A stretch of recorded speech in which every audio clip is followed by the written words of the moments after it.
Всем здорово, народ! Значит, смотрите, вы мне частенько в последнее время пишете в комментариях на ютубе, вот на твиче, опять же, во время трансляции, в чатерсе постоянно вопросы залетают, соответственно, связанные с ситуацией на Ноздоре. Вы меня спрашиваете, выживет, не выживет, что там вообще происходит, залетать, не залетать и так далее. Кстати, темы для моих последних 3-4 видосов, да, вот, они обусловлены именно вашим интересом, поэтому такая дополнительная для вас мотивация, опять же, писать комментарии побольше, на Twitch залетать на стримы, ну и так далее. Значит, возвращаясь к Ноздору, опять же, сейчас достаточно смутное время, опять же, да, много игроков не понимают, что происходит, мало информации. Следственно, возникают вопросы, а что вообще делать-то, что происходит, ну, как бы, к чему готовиться, какие тенденции у нас здесь проглядываются. Потому что изначальная тенденция была прям вообще супер положительная, опять же, там, 2700, 2800 игроков онлайн максимальный на пике, там, каждый день все больше и больше, прям видно, как счетчик так, типа, все вверх и вверх, плюс 50 каждый день, и это было достаточно приятно, понятное дело, и воодушевляюще. Но такое вот грандиозное великое событие, как открытие нового реалма на сервачке на другом на Сирусе, да, не могло не остаться незамеченным, естественно, и не могло не оказать своего эффекта. И, понятное дело, достаточно солидная часть вот именно тех игроков, которые либо решили перекантоваться временно на Ноздоре, либо которые просто устали от старых реалмов Сируса, они вот как раз-таки на новый реалм и пошли. Соответственно, где-то 30-40% от онлайна урезалось, ну, прям вот моментально, как только открылся тот самый новый реалм. И это, понятное дело, абсолютно нормально, it's okay, этого все ждали, этого все ожидали. Здесь как бы вопросов быть не может, но при этом существует еще и вторая параллельная причина,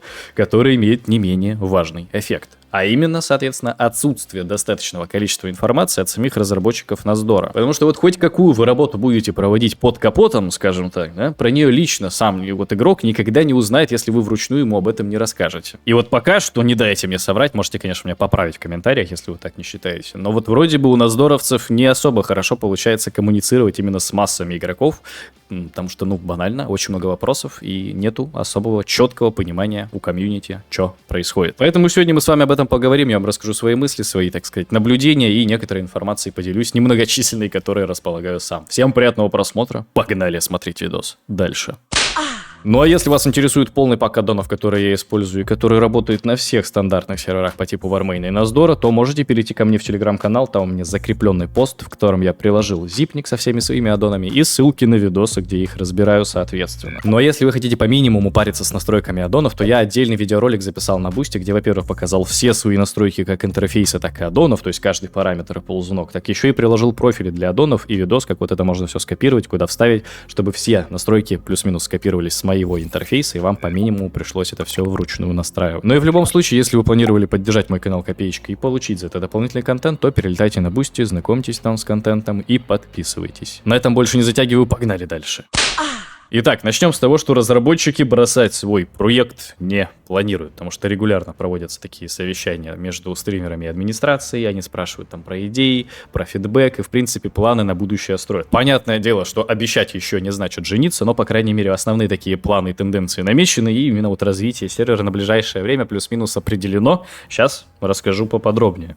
Здесь, кстати, достаточно приятно отмечать, что разработчики действительно понимают и прислушиваются к своим там косякам, непроработкам и так далее. Они понимают, что, допустим, на сервере пока что, ну, очень сыроватое PvP. Из того, что мы можем нормально отыгрывать и прям на постоянной основе, это БГшки. Вот БГшки допилили до ума, да, с БГшками проблем нет, но как будто бы нету ни ладдера в солоке, ни ладдера в двойке, да и, в принципе, людей, вот именно хилов, по крайней мере, точно супер сильно не хватает. Для мирового, да, World PvP тоже нужно дорабатывать некоторые моменты, чтобы это все было прям идеально точно, и потом уже, понятно, дело зазывать какие-то крупные PvP-шные гильдии. Кстати, многие из вас достаточно много спрашивали про режим 1x1, вот а-ля который дуэли, только с соло-регой, чтобы ты мог нажать кнопочку, попасть на арену и потом 1x1 поместиться против какого-то противника. Мне вот лично данный режим, допустим, не особо нравится и не особо я требователен к тому, чтобы он был на сервачке, и, видимо, разработчики изначально были того же мнения, но вот сейчас они уже задумываются о том, чтобы режим 1x1 ввести, потому что, ну, слишком, видишь, много просят, и, соответственно, ну, надо бы как бы уважить просьбу игроков, да.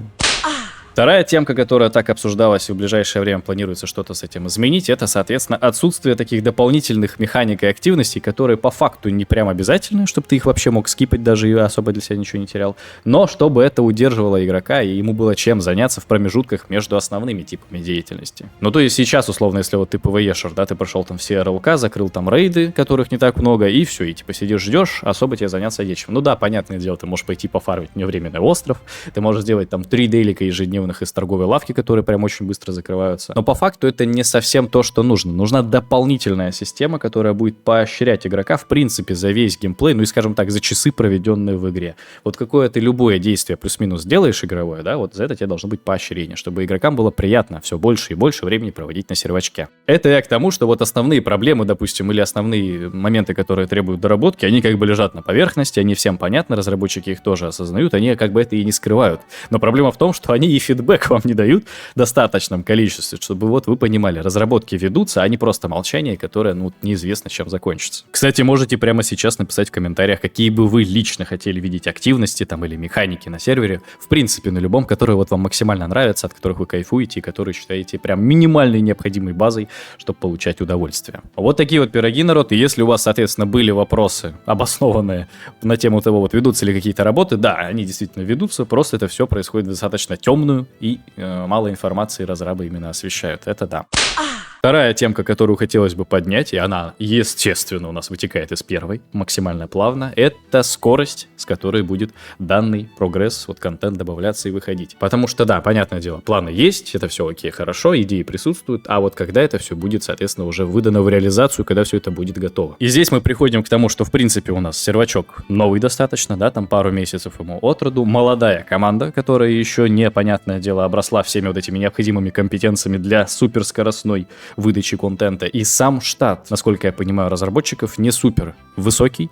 Ну, количество сотрудников не прям огромное, понятное дело, кадров может не хватать. И в этом плане больших лютых скоростей ждать не стоит, это сразу стоит понимать. Поэтому, если вам важно прям наличие огромного вариативного различного контента прямо сейчас, в сию секунду, понятное дело, у вас с этим будут на данном сервачке проблемы. Ну, потому что банально нету физических ресурсных возможностей для вот проекта и для разработчиков такие скорости и масштабы выдавать. Я не говорю о том, что прямо сейчас вообще нечем заняться на сервере. Конечно же, это тоже не так. Опять же, у вас присутствует именно PvE-шный, достаточно раскачанный контент первого сезона. Там это и различные рейды, РЛК можно бегать постоянно, измененные локации с новыми квестами, измененные тирсеты для разных классов. Это все можно читать, изучать. Но, в общем, суть в том, что я бы сейчас рассматривал проект Наздор как инвестиция в недалекое, надеюсь, будущее. То есть, если вы посмотрите на планы разработчиков, допустим, вы ими загоритесь, они вам понравятся, я бы на вашем месте все-таки попробовал бы поиграть на Наздор, понять, вообще нравится вам концептуально хотя бы изначально сервачок или не нравится, посмотреть на работоспособность, посмотреть на, опять же, там, графику и так далее, что, кстати, сейчас достаточно неплохо держится на уровне таком солидном. И начинал бы развивать своих персонажей, опять же, если вам все нравится и вы всем довольны, с надеждой на то, что вот вы сейчас прокачаете, пройдет там пара недель, появится новый контент, вы его закроете, пройдет еще пара недель, вы еще один контент новый закроете, и потом уже чуть попозже, когда сервачок разрастется, а потенциал для этого есть, ну, насколько можем наблюдать вот первые недели и первый месяц там небольшим, да. Так вот, в то самое идеальное время, в принципе, да, вот сервачок стабильно рос, и сейчас как будто бы ситуация не сильно-то хуже. Понятное дело, произошла просадка, понятное дело, нужно подождать некоторое время, чтобы вот этот откат вернулся в свою норму, и потом уже дальше продолжить нарабатывать, наращивать масштабы, мощности и так далее. Короче, сейчас самое главное для вас, как для игроков, вообще понять, вам нравятся идеи, нравятся ли концепции, которые на данном сервачке от разработчиков привносятся или планируются привноситься. Если вот лично про меня, допустим, опять же говорить, да, что мне больше всего нравится, это отсутствие, естественно, всяких различных там категорий, черных бриллиантов, уровней лояльности, что, естественно, ну просто никак не стакается с PvP геймплеем от слова совсем. И отсутствие лютого вот этого pay-to-win доната, который неимоверно бусит его персонажа по силе. Здесь максимальность доната, что вы можете себе приобрести, вот именно самое сильно влияющее на игровой процесс, это отдельные шмотки, но и то при этом не самого максимального тира. То есть в момент обновления, когда вот выходит прям новый контент, допустим, на сервере, да, вы можете получить себе самые топовые сильные шмотки только игровым путем. Они в магазине присутствовать первое время не будут. Они появляются только там попозже, по-моему, спустя недели 2, может быть 3. Но опять же, здесь четкие как бы границы не знаю, можете поспрашивать в комментариях, вам народ больше подскажет. Я, в принципе, в магазин не захожу, не смотрю, что там конкретно и когда появляется. Второй положительный для меня момент — это работоспособность сервера, то есть вот он не лагает, не вылетает, и вот 95% времени, что я на нем проводил, весь мой геймплей как бы был непрекращающимся, то есть меня ничто не прерывало в этом моменте. Опять же, я достаточно много стримов провел, уже там штук 20-30, около того, да, и вы могли наблюдать, когда на сервачок работает воочию. Ну и третьим положительным для меня моментом, опять же, это видение игры и своего сервера от разработчиков. Понятное дело, у обычного стандартного игрока нету таких каналов коммуникации, как вот у людей, которые как немножко медийно связаны, там, стримеры и так далее. Но вот опять же, если говорить про первое время, лично мне тоже было абсолютно ничего не понятно по серверу, как только я на него залетал, как только начинал пробовать. Сейчас же, понятное дело, вот именно какое-то понимание планов разработчиков присутствует, осталось дождаться именно реализации и насколько игрокам это все тоже будет заходить и посмотреть на развитие данного сервачка. В общем, мне хочется принять в этом участие, мне в принципе кажется, что потенциал у данного сервачка есть, в разрабов поверили, как говорится. Ну и здесь уже понятно, выбор только за вами. Хотите ли вы или не хотите вписываться в такую вот движуху на старте, только на зачатке, на самом развитии. Здесь уже, да, выбирать лично вам. Кстати, если вдруг решите все-таки залетать на сервачок, хотите получить дополнительные плюшки, у меня там снизу есть рефералочка и промокодик. Вам дают дополнительные фласки на опыт, там буквально сумку, маунты и так далее. В общем, старт у вас будет более комфортный. Поэтому, если интересует, пользуйтесь, да, ссылки в описании.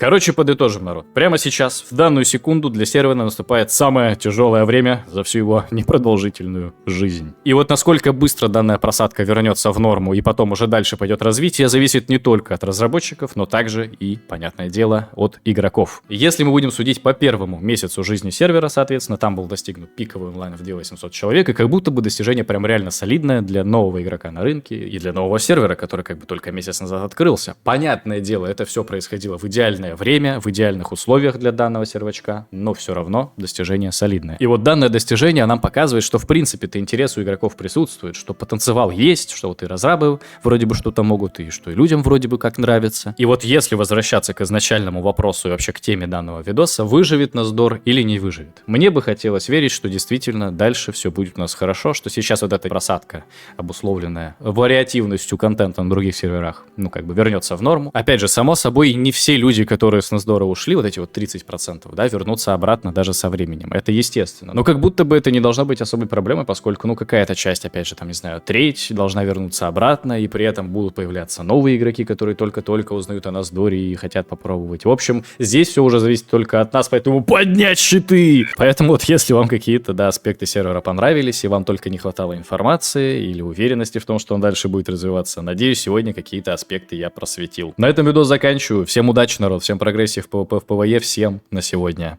Пока.